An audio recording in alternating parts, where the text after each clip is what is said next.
നമസ്കാരം. കഴിഞ്ഞ വീഡിയോയിൽ അല്പക്ഷേത്ര വിധി പ്രകാരം ചെറിയ ഭൂമിയിൽ എങ്ങനെ ഗൃഹം നിർമ്മിക്കാം എന്നതിനെ സംബന്ധിച്ച വിഷയമാണ് നമ്മൾ ചർച്ച ചെയ്തത്. ഇന്ന്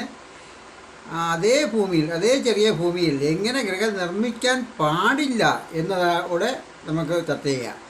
ഈ വിഷയം നിങ്ങൾക്ക് നോട്ടിഫിക്കേഷനായിട്ട് കിട്ടണം എന്ന് താല്പര്യമുണ്ടെങ്കിൽ ചാനൽ സബ്സ്ക്രൈബ് ചെയ്ത് വയ്ക്കുകയും ബെല്ലൈക്കൺ എനേബിൾ ചെയ്ത് വയ്ക്കാനും താല്പര്യപ്പെടുന്നു. ഈ പുതിയ വിഷയം, അതായത് ഒരു ചെറിയ ഭൂമിയിൽ നമ്മൾ ഗൃഹം നിർമ്മിക്കുമ്പോൾ അവിടെ ഏത് ഭാഗങ്ങളിൽ ഗൃഹത്തിൻ്റെ മധ്യം വരാൻ പാടില്ല എന്നുള്ളതാണ് നമ്മൾ അറിയേണ്ടത്.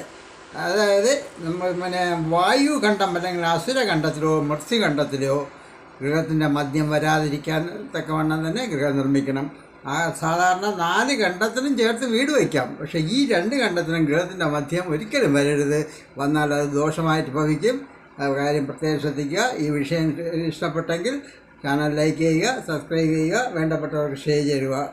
അടുത്ത പുതിയ വിഷയമായി കാണും വരെ നമോ വന്ദനം.